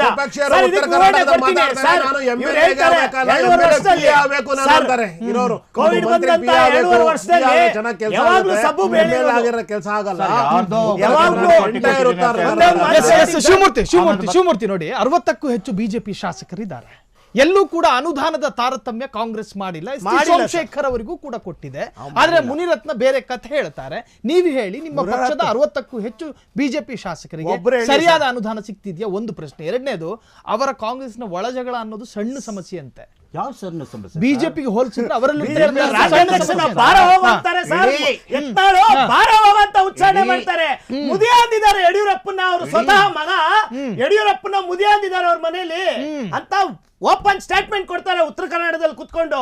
ಬೆಂಗಳೂರು ಬಂದಾಗ್ಲೂ ಪ್ರೆಸ್ ಮೀಟ್ ಅಲ್ಲಿ ಅವ್ರು ಅದನ್ನೇ ಹೇಳ್ತಾರೆ. ಮುದಿಯಾ ಅಂತ ಹೇಳಿದ್ರಂತೆ ಸನ್ಮಾನ್ಯ ಯಡಿಯೂರಪ್ಪ ಜಿನ ಅವ್ರ ಮಗ ವಿಜೇಂದ್ರ ಅವರು ಮುದಿಯಾ ಅಂತ ಹೇಳಿದ್ದಾರೆ, ವಯಸ್ಸಾಗಿದೆ ನಿಂಗೆ ಸುಮ್ನೆ ಇರು ಅಂತ ಅವ್ರು ತಳ್ಳಿಬಿಟ್ಟಿದ್ದಾರೆ. ನಾನೇ ರಾಜಕಾರಣ ಮಾಡ್ತೀನಿ ಅಂತಾರೆ. ಅದು ನಿನ್ ಮನೇಲಿ ನಡೆಯುತ್ತೆ, ಬಿಜೆಪಿ ಪಕ್ಷ ನಿನ್ನದಲ್ಲಪ್ಪ ನಮ್ಮದು ಅಂತ ಅವರು ವಾದ ಮಾಡಿದ್ದಾರೆ. ನಮ್ಮ ಪಕ್ಷದಲ್ಲಿ ಕಾಂಗ್ರೆಸ್ ದಿನ ಬೆಳಗ್ಗೆ ಆದ್ರೆ ಅಂತಂದ್ರೆ ಒಂದು ಡಿ ಕೆ ಶಿವಕುಮಾರ್ ತೋರಿಸ್ತಾರೆ, ಇಲ್ದರೆ ಸಿದ್ದರಾಮಯ್ಯ ಪ್ರಭಾವಿ ನಾಯಕರು ತೋರಿಸ್ತಾರೆ ಬಿಡ್ರಿ. ತೋರ್ಸೋದಲ್ಲ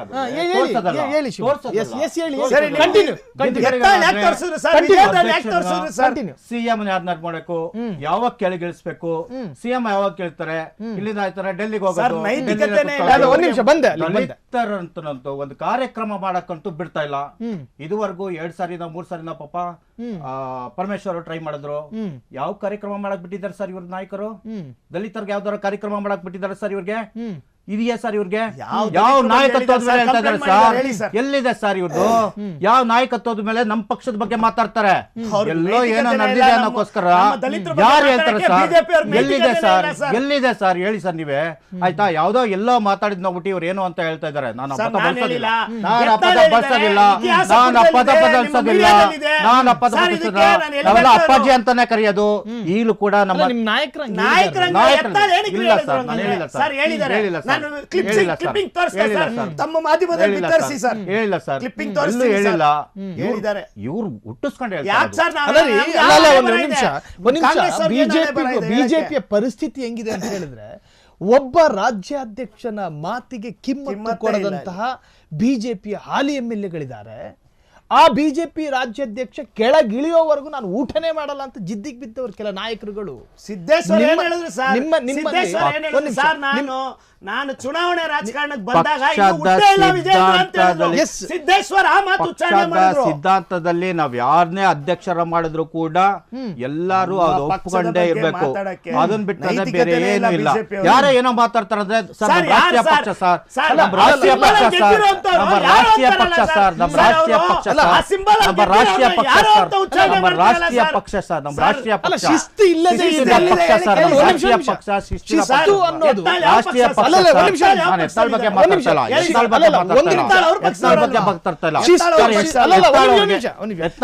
ಶಿಸ್ತು ಅನ್ನೋದು ಲವಲೇಶದಷ್ಟು ಇಲ್ಲದೆ ಇದ್ರೆ ರಾಷ್ಟ್ರೀಯ ಪಕ್ಷ ಅಂತ ಹೇಳ್ಕೊಂಡು ಯಾವ ಪುರುಷಾರ್ಥಕ್ಕೆ ಅಂತ. ಯಾಕಂತ ಹೇಳಿದ್ರೆ ಯತ್ನಾಳ್ ಎನ್ನುವಂತಹ ಪಂಚಮಸಾಲಿ ಸಮುದಾಯದ ನಾಯಕ ಅನ್ನೋ ಕಾರಣಕ್ಕೆ 3 ನೋಟಿಸ್ ಬಂದ್ರು ಕೂಡ ಆತನ ವಿರುದ್ಧ ಕ್ರಮ ಆಗೋದಿಲ್ಲ. ಒಂದು ವೇಳೆ ವಾಲ್ಮೀಕಿ ನಾಯಕರೇನಾದ್ರೂ ಆತರ ಜಿದ್ದಿಗೆ ಬಿದ್ದಿದ್ರೆ ಇಷ್ಟೊತ್ತಿಗೆ ಏನ್ ಪರಿಸ್ಥಿತಿ ಆಗ್ತಾ ಇತ್ತು ದಾಸಪ್ಪನವ್ರೆ? ಸರ್, ಕರ್ನಾಟಕ ರಾಜ್ಯದಲ್ಲಿ ಭಾರತೀಯ ಜನತಾ ಪಾರ್ಟಿ ಲಂಗು ಲಗಾಮಿಲ್ದಿರೋ ಒಂದು ಪಕ್ಷ. ಅದಕ್ಕೆ ಒಬ್ಬ ದಂಡನಾಯಕ ಇಲ್ಲ, ಒಬ್ಬ ಸೇನಾಧಿಪತಿ ಇಲ್ಲ.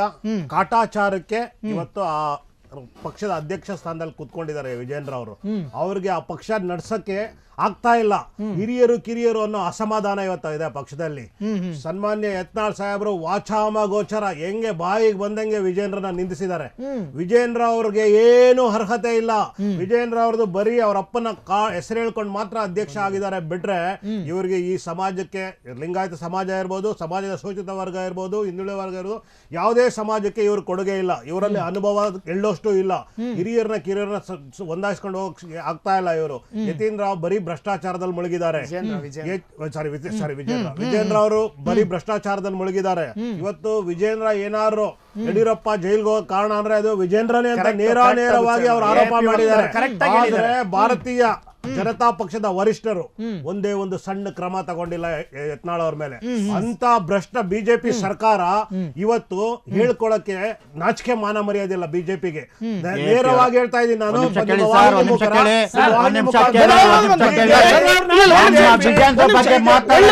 ಯಾವುದೇ ಆಗ್ಲಿ ನಿಮ್ಗೆ ಯಾವ್ದು ಅರ್ಥಕ್ಕಿಲ್ಲ.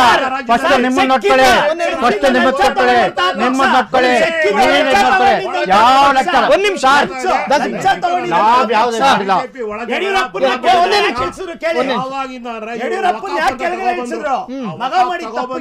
ಜನಗಳ ದೃಷ್ಟಿನ ಬೇರೆ ಕಡೆ ಎಳ್ಕೊಂಡು ಹೋಗಕ್ಕೆ.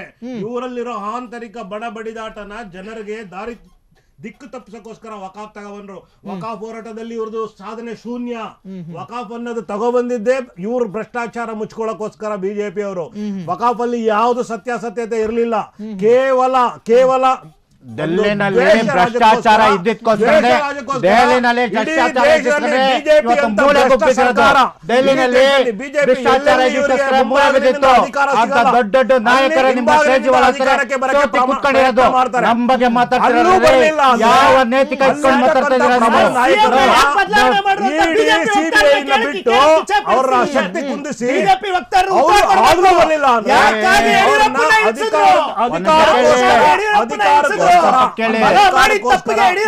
ಹೇಳ್ತೀನಿ. ಇಲ್ಲಿ ಕರ್ನಾಟಕದಲ್ಲಿ ಡಿ ಕೆ ಶಿವಕುಮಾರ್ ಸಾಹೇಬರಿಗೆ ಕೊಡಬಾರದು ಕಾಟ ಕೊಟ್ರು EBCD ಇಂದ ಸೆಂಟ್ರಲ್ ಇಂದ. ಅವ್ರು ಜಗ್ಲಿಲ್ಲ ಬಗ್ಲಿಲ್ಲ, ಹೆಂಗಾರು ಮಾಡಿ ಅವ್ರನ್ನ ಅಧಿಕಾರದಿಂದ ಇಳಿಸಕ್ಕೆ ಈಗಲೂ ಪ್ರಯತ್ನ ನನಗೆ ಇನ್ನೊಂದು ಕ್ಲಾರಿಟಿ ನಿಮ್ಮಿಂದ ನಾನು ನಿರೀಕ್ಷೆ ಮಾಡ್ತೀನಿ. ನಾನು ಕಂಪ್ಲೀಟ್ ಮಾಡ್ಬಿಡ್ತೀನಿ ದಯವಿಟ್ಟು. ಬಿಜೆಪಿ ಎಲ್ಲೆಲ್ಲಿ ಮುಂಬಾಗಿಲಿಂದ ಬರಕ್ಕಾಗಲ್ಲ ಅಲ್ಲೆಲ್ಲ ಬರೀ ಹಿಂಬಾಗಿಲು ರಾಜಕಾರಣ ಮಾಡ್ಕೊಂಡು. ಮಹಾರಾಷ್ಟ್ರದಲ್ಲಿ ಇವತ್ತು ಶಿವಸೇನೆಗೆ ಯಾವ ಹೀನಾಯ ಪರಿಸ್ಥಿತಿ ಬಂದಿದೆ ಅಂತ ನೀವು ನೋಡ್ಬೋದು. ಮುಖ್ಯಮಂತ್ರಿ ಆಗಿದ್ದಾರೆ, ತಾವೊಂದು ಉಪಮುಖ್ಯಮಂತ್ರಿ ಮಾಡಿದ್ದಾರೆ. ಅಲ್ಲಿ 20 ಜನಕ್ಕೆ ವೈಸ್ ಸೆಕ್ಯೂರಿಟಿ ಕೊಟ್ಟಿದ್ದನ್ನ ಕಿತ್ತು ಬಿಸಾಕಿದ್ದಾರೆ. ಇವತ್ತು ಇವ್ರು ಏನಂದ್ರೆ ಅಧಿಕಾರಕ್ಕೆ ಬರೋವರೆಗೂ ಒಂದು ಮುಖ, ಅಧಿಕಾರಕ್ಕೆ ಬಂದ್ಮೇಲೆ ಇನ್ನೊಂದು ಮುಖ ಬಿಜೆಪಿದು. ಆದ್ರೆ ಬಡ ರಾಜಕೀಯ ನಾಯಕರುಗಳು ಅರ್ಥ ಆಗಲ್ಲ. ಹಿಂದುಳಿದ ವರ್ಗದವ್ರು ಇರ್ಬೋದು, ಶೋಷಿತ ವರ್ಗದವ್ರು ಇರ್ಬೋದು. ಬಿಜೆಪಿ ಯಾರ್ಯಾರು ನಂಬ್ಕೊಂಡು ಹೋಗಿದ್ದಾರೆ ಇವತ್ತು ರಾಷ್ಟ್ರದಲ್ಲಿ, ಮುಂದಿನ ದಿನಗಳ ಅವ್ರ ಪರಿಸ್ಥಿತಿ ಹೀನಾಯ ಪರಿಸ್ಥಿತಿಗೆ ಬರ್ತದೆ. ನೋಡ್ತಾ ಇದ್ದೀನಿ ನಮ್ಮ ನಾಯಕರು ಕರ್ನಾಟಕದಲ್ಲಿ ಅಕೌಂಟ್ ಓಪನ್ ಮಾಡಿಲ್ಲ. ಇಷ್ಟು ಮಾತಾಡ್ತಾರ ಡೆಲ್ಲಿನಲ್ಲಿ ಅಧಿಕಾರ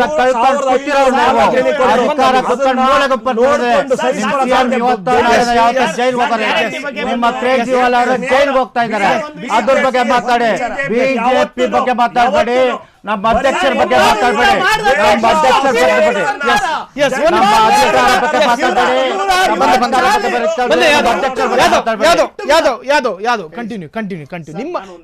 ನೀವು ವಾಮ ಮಾರ್ಗವೇ ನಿಮ್ಮ ಪರಿಹಾರ.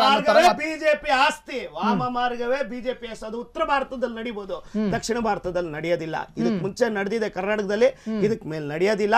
ಇವ್ರ ಆಟೋ ಟಪ್ಪ ಎಲ್ಲ ನಿಂತೋಗುತ್ತೆ. ಅದಕ್ಕೆ ತೆಲಂಗಾಣ ರಿಸಲ್ಟ್ ಮತ್ತೆ ತಮಿಳ್ನಾಡಿನ ಒಂದು MP ಸೀಟ್ ಗೆದ್ದೊಳಕ್ಕಾಗಿಲ್ಲ. ಇವತ್ತು ಡೆಲ್ಲಿ ಅವ್ರು ಸೋತ್ರು ಅಂತ ಹೇಳ್ತಾರೆ.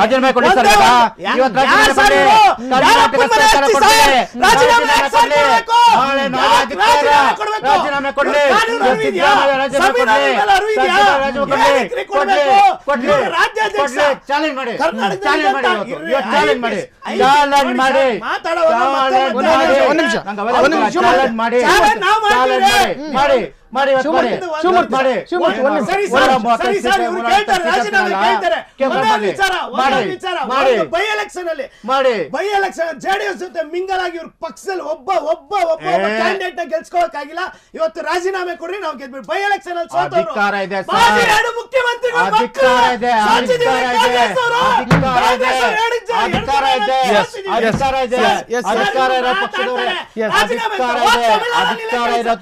ರಾಜ್ಯಾಧ್ಯಕ್ಷನಿಗೆ ಬಿಜೆಪಿ ರಾಜ್ಯಾಧ್ಯಕ್ಷ ಮುಖಭಂಗ ಆಗಿದೆ.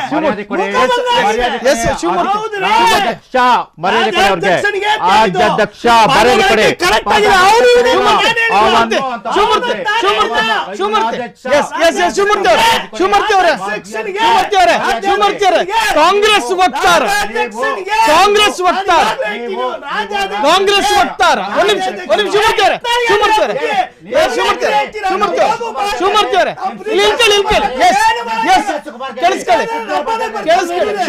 ಶಿವಮೂರ್ತಿ ಅವರೇ, ಕಾಂಗ್ರೆಸ್ ವಕ್ತಾರ ಮಾತಿನ ಭರದಲ್ಲಿ ಏಕವಚನ ಬಳಸಿದ್ರು ಅಂತ ಹೇಳಿ ನಿಮ್ಮ ನೆತ್ತಿ ಬಿಸಿ ಆಗುತ್ತೆ, ಕಣ್ಣು ಕೆಂಪಾಗುತ್ತೆ.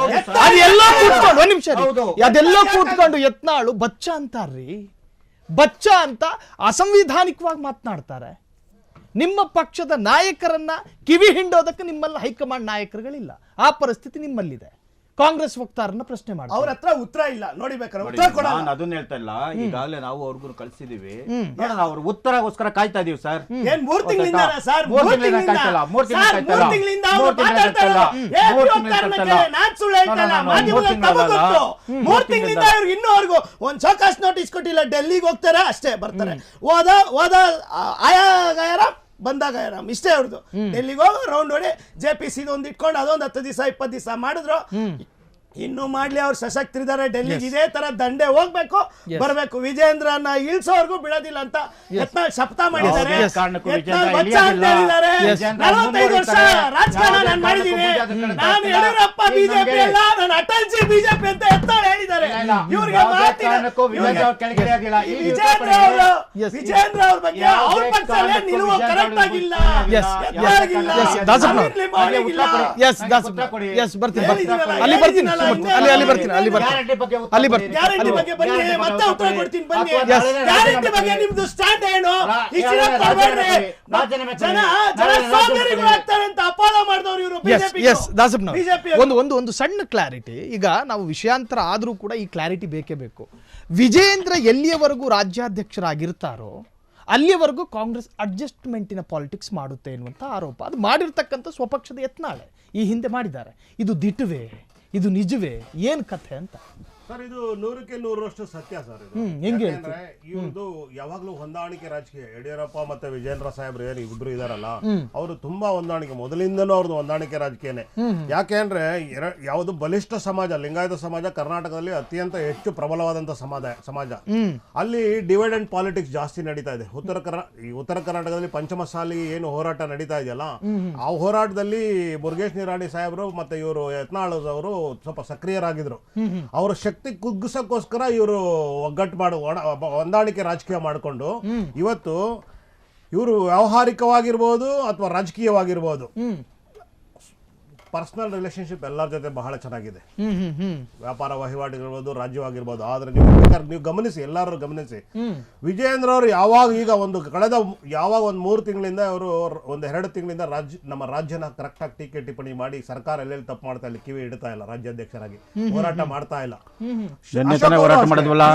ನಿನ್ನೆ ಹೋರಾಟ ಮಾಡಿದ್ವಲ್ಲ ಫ್ರೀಡಂ ಪಾರ್ಕ್ ಅಲ್ಲಿ, ನಿನ್ನೆ ಹೋರಾಟ ಮಾಡಿದ್ವಲ್ಲ ಸರ್, ಹೋರಾಟ ಮಾಡಿದ್ನಲ್ಲ ಸರ್. ನಾನು ಎಕ್ಸಾಂಪಲ್ ಹೇಳ್ಬೇಕಲ್ಲ, 3 ತಿಂಗಳಿಂದ ಅವರು ನಾನು ಒಂದು 3 ತಿಂಗಳಿಂದ ಗಮನಿಸಿದ್ದೀನಿ. ಯತ್ನಾಳ್ ಅವ್ರಿಗೆ ಹೈಕಮಾಂಡ್ ಸಪೋರ್ಟ್ ಇದೆಯೋ ಇಲ್ಲ ನಮಗೆ ಗೊತ್ತಿಲ್ಲ.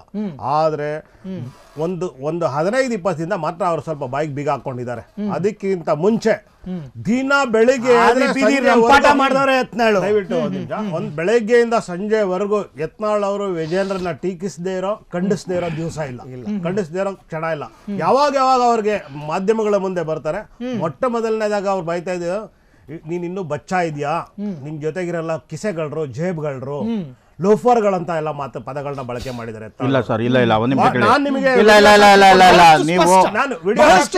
ನೀವು ಅಷ್ಟಾಗಿ ಯಾರು ಮಾತಾಡಿಲ್ಲ ನೋಡಿ ಸರ್. ಇಲ್ಲ ನೀವು ಆ ತರ ಪದ ಬಳಕೆ ಬಳಸಿಲ್ಲ, ಆ ತರ ಪದ ಬಳಸಿಲ್ಲ, ಅಂತ ಹೇಳಿದ್ದು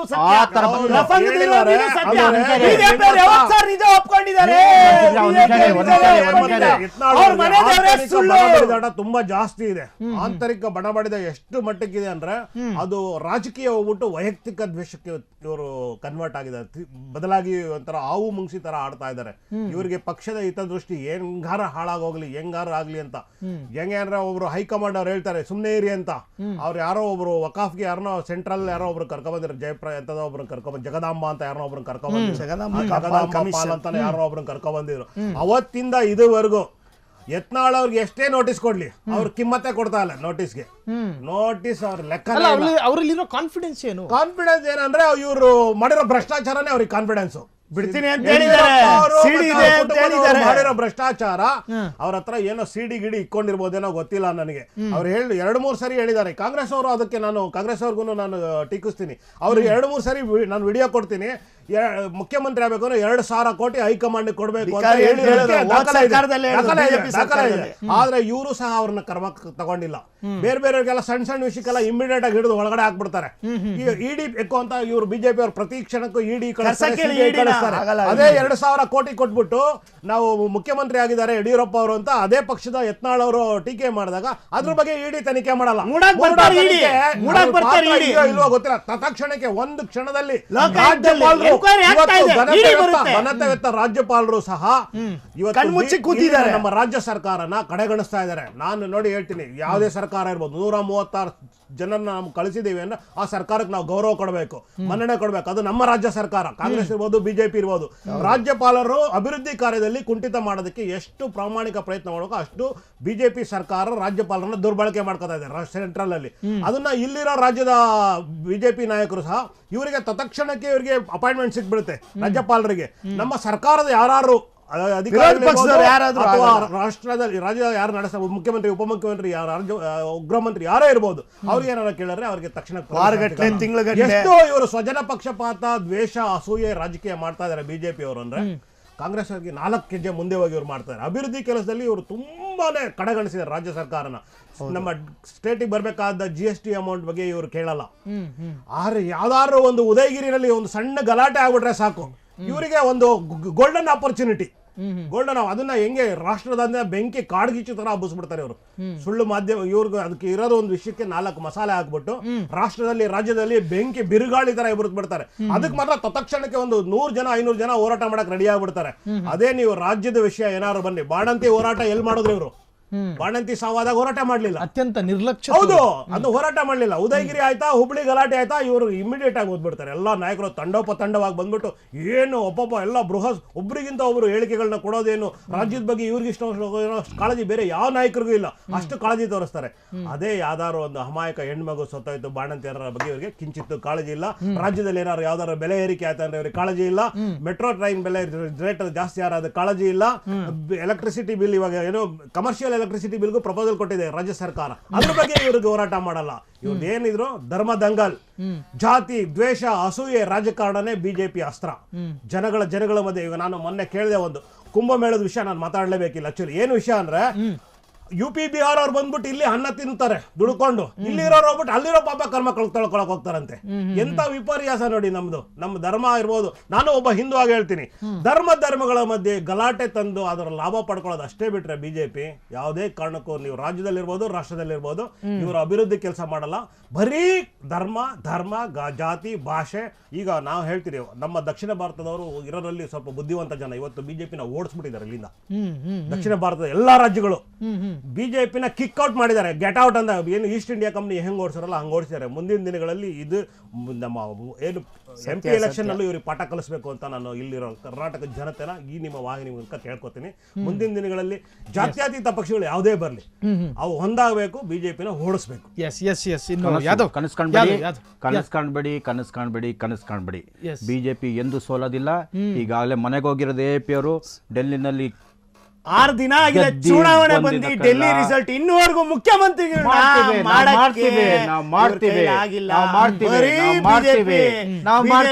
ಸುಳ್ಳು 5 ದಿನ 8 ದಿನ ತಗೊಳ್ತಾರೆ. ಮಹಾರಾಷ್ಟ್ರದಲ್ಲಿ ಅಭೂತಪೂರ್ವ ಗೆಲುವು ತಗೊಂಡ್ರು ನೋಡಿ ಸರ್. ಅವ್ರ ಗೆಲುವಿನ ಬಗ್ಗೆ ನಾವು ಪ್ರಶ್ನೆ ಮಾಡಲ್ಲ. ಅವತ್ತು 8-10 ದಿನ ಬೇಕು ಇವರಿಗೆ. ಇರೋರ್ನೇ ಬದಲಾಯಿಸಿದ್ದಷ್ಟೇ. ಈ ಚೇರಲ್ಲಿ ಕೂತಿರೋರು ಇಲ್ಲಿಗೆ ಇಂಟರ್ಚೇಂಜ್ಗೆ 10 ದಿನ ಆಗಿದೆ. ಅದೇ ತರನೇ ನಮ್ಮ ರಾಜ್ಯದಲ್ಲಿ ಸಿಎಂ ಕುರ್ಚಿಗೆ ಚಿಕ್ಕದಾಗಿ ಗಲಾಟೆ ನಡೀತಾರೆ.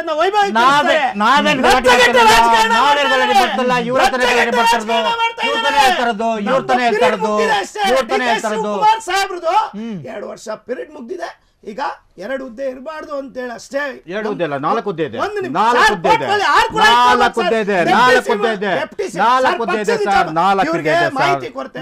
ವಿಚಾರ ಮಾತಾಡುವಾಗ ಸರ್ಕಾರದ ವಿಚಾರ ಮಾತಾಡಬಾರ್ದು. AP ಹೋಗ್ತಾರೆ ತಿಳಿ ಹೇಳ್ಬೇಕು ಅಂತ ವಿನಂತಿ ಮಾಡ್ತೀನಿ. ನಾನು ಹೇಳ್ತೀನಿ ಕೇಳಿ, ಒಂದ್ ನಿಮಿಷ ಹೇಳ್ತಾ ಇದೀನಿ ಕೇಳ್ರಿ. ಆಂಕರ್ ಅವ್ರು ಉತ್ತರ ಕೊಡ್ಲಿರಿ, ನಾನು ಅವ್ರಿಗೆ ಕ್ವಶನ್ ಮಾಡ್ತಾ ಇದ್ದೀನಿ, ಆರಾಮಾಗಿರಿ.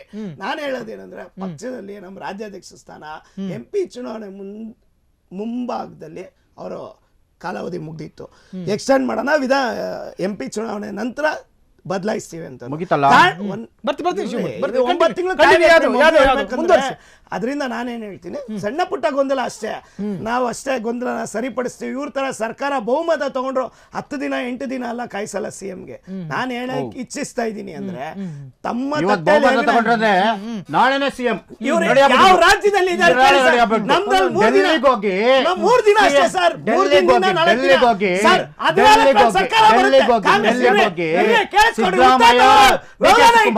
DK ಶಿವಕುಮಾರ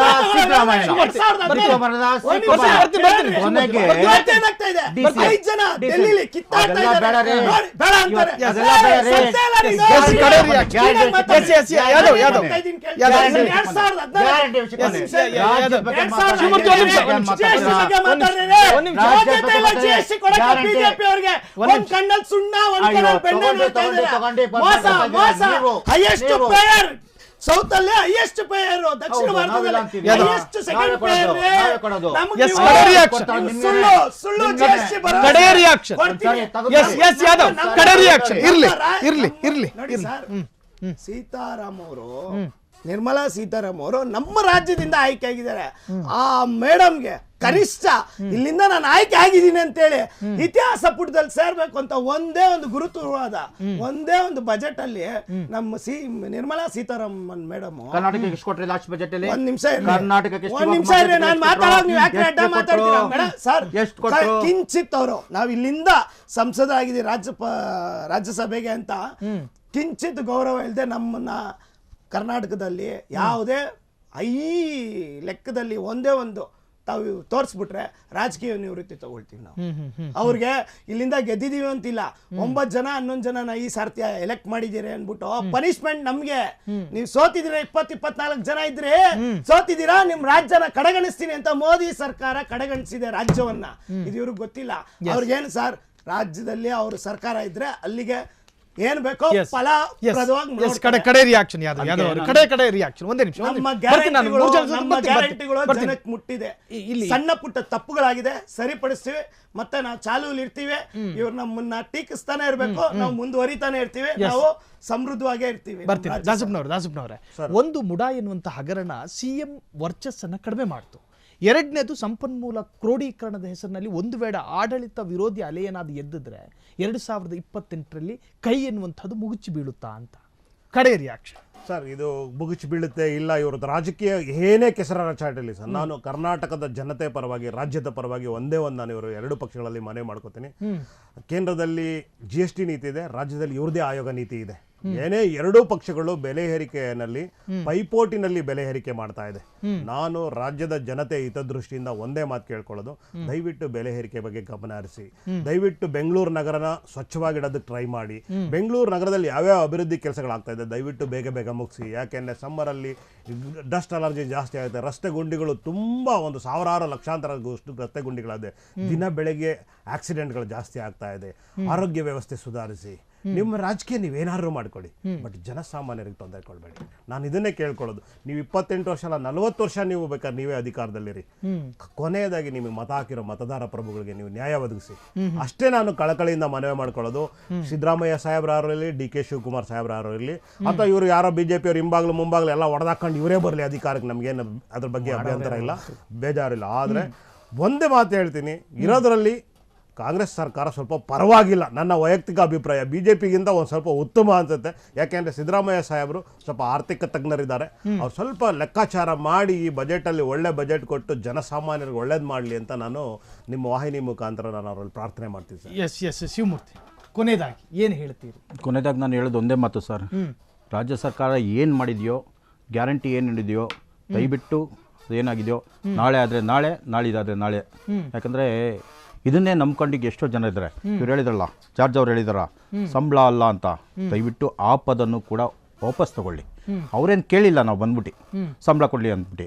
ಹಾಗೆ ರಾಜ್ಯದ ಅಭಿವೃದ್ಧಿಗೋಸ್ಕರ ಇವ್ರದ್ದು ಏನೇನು ಮಾಡ್ತಾ ಇದ್ದಾರೆ, ಸೊ ಅದನ್ನು ಮಾಡಲಿ. ಯಾಕಂದರೆ ಬೇಸಿಗೆ ಕಾಲದಲ್ಲಿ ನೀರು ಸಿಗೋದು ತುಂಬ ಕಷ್ಟ, ಕರೆಂಟ್ ಸಿಗೋದು ತುಂಬ ಕಷ್ಟ, ಅದ್ರ ಕಡೆ ಗಮನ ಕೊಡಲಿ. ಹಾಗೆ ಇನ್ನೊಂದು ಅಂತ ಹೇಳಿದ್ರೆ, ನಮ್ಮ ಕೇಂದ್ರ ಸರ್ಕಾರದಿಂದ ಏನು ಬಂದಿಲ್ಲ, ಹಣ ಬಂದಿಲ್ಲ ಅಂತ ಹೇಳ್ತಾರಲ್ಲ, ಆ ಮಾತು ಹಿಂದೆ ತಗೊಳ್ಳಿ ಸರ್. ಲಾಸ್ಟ್ ಬಜೆಟ್ ಅಲ್ಲಿ ಎಷ್ಟು ಕೊಟ್ಟಿದ್ದಾರೆ ಅಂತ ಕೇಳಿ ಒಂದ್ಸರಿ ತೆಗೆದು ನೋಡ್ಲಿ, ಆಗ ಅವ್ರಿಗೆ ಗೊತ್ತಾಗುತ್ತೆ. ನಿಮ್ಮ ಸರ್ಕಾರ ಸುಭದ್ರವಾಗಿದೆಯಾ? ನಿಮ್ಮ ಸರ್ಕಾರ ಮುಂದೆಯೂ ಕೂಡ ಸುಸೂತ್ರವಾಗಿ ನಡೆಯುತ್ತೆ, ಅದರಲ್ಲಿ ಯಾವುದೇ ಸಂದೇಹ ಬೇಡ. AAP ವಕ್ತಾರರು ಹೇಳಿದಂತ ಸಲಹೆನ ಮುಕ್ತವಾಗಿ ಕಾಂಗ್ರೆಸ್ ಸರ್ಕಾರ ತಗೊಳುತ್ತೆ. ನಾನು ನಮ್ಮ ಪಾರ್ಟಿಗೆ ಇದ್ರ ಬಗ್ಗೆ ಅರಿವು ಮೂಡಿಸ್ತೀನಿ, ನಮ್ಮ ಪಕ್ಷದ ಮುನ್ನೆಲೆಗೆ ತರ್ತೀನಿ. AAP ಅವ್ರು ಹೇಳಿದ್ನ ನಾನು ಸ್ವಾಗತ ಮಾಡ್ತೀನಿ. BJP ವಕ್ತಾರರು ಹೇಳಿದ್ರಲ್ಲ GST ಬಂದಿದೆ ಕಾಗಕ್ಕ ಗುಬ್ಬಕ್ಕ ಕತೆನ ನಾನು ಹೇಳಕ್ ಹೋಗಲ್ಲ. ಸುಳ್ಳಿನ ಕಂತೆ ಅನ್ನೋದು ನಮ್ಗೆ BJP ಅನ್ನೋದು ನಮ್ಗೆ ಅರಿವಾಗಿದೆ, ನಮ್ಗೆ ಗೊತ್ತು ಇದೆ. ಮೂರು ಟರ್ಮಲ್ಲೂ ಇದೆ ಕತೆ, 3 ಟರ್ಮಲ್ಲೂ ಇದೆ ಕತೆ. ನಮ್ಮ ರಾಜ್ಯವನ್ನು ಕಡೆಗಣಿಸಿದ್ದಾರೆ. MP 9 ಆಗಿದ್ದೀವಿ. ಮುಂದಿನ ದಿನಗಳಲ್ಲೇ ನಾವು ಫಿನಿಕ್ಸ್ ಅಕ್ಕಿ ಅಂತ ಎದ್ದು Zero ಬರ್ತೀವಿ. ಬರ್ತೀನಿ. ಮುಂದಿನ ಇವ್ರ ದಿನದಲ್ಲಿ ಕೈಲಿ ಆಗಲ್ಲ. zero 40 ಬರ್ತೀನಿ. ವರ್ಷದಿಂದ ಇವರು ಮೂರು ದಿನದಲ್ಲಿ zero ಬರ್ತೀವಿ. MP 2 ಅಂಕಿದು ಇಡೀ ರಾಷ್ಟ್ರದಲ್ಲಿ ಇವ್ರು ಇವತ್ತು ಇಷ್ಟು ಮಾತಾಡ್ತಾರೆ. ವಾಮನ ವರ್ಗದಲ್ಲಿ ಬಂದವರು Zero. ನಾವು 400 ಗಡಿ ದಾಟಿದವರು ನಾವು ಬಂದೇ ಬರ್ತೀವಿ. ಫಿನಿಕ್ಸ್ ಅಕ್ಕಿ ಅಂತ ಎದ್ದು ಬಂದೇ ಬರ್ತೀವಿ. ಎಸ್, ಸರ್ಕಾರ ರಚನೆ ಆಗೋದಕ್ಕೆ ವರದಾನವಾಗಿದ್ದ ಗ್ಯಾರಂಟಿ ಸ್ಕೀಮ್ಗಳು ಒಂದು ವೇಳೆ ಸರ್ಕಾರಕ್ಕೆ ಕಂಟಕವಾಗುತ್ತಾ? ಇವತ್ತಿನ ಚರ್ಚಾ ಕಾರ್ಯಕ್ರಮದಲ್ಲಿ ಭಾಗಿಯಾಗಿದ್ದ 3 ಘಟಾನುಘಟಿ ನಾಯಕರಿಗೂ ಕೂಡ ಅಭಿನಂದಿಸುತ್ತಾ ಇದೇ ಈ ಹೊತ್ತಿನ ವಿಶೇಷ. ನೋಡ್ತಾ ಇರಿ ಫ್ರೀಡಂ ಟಿವಿ, ಜನ ಸಾಮಾನ್ಯರ ಶಕ್ತಿ.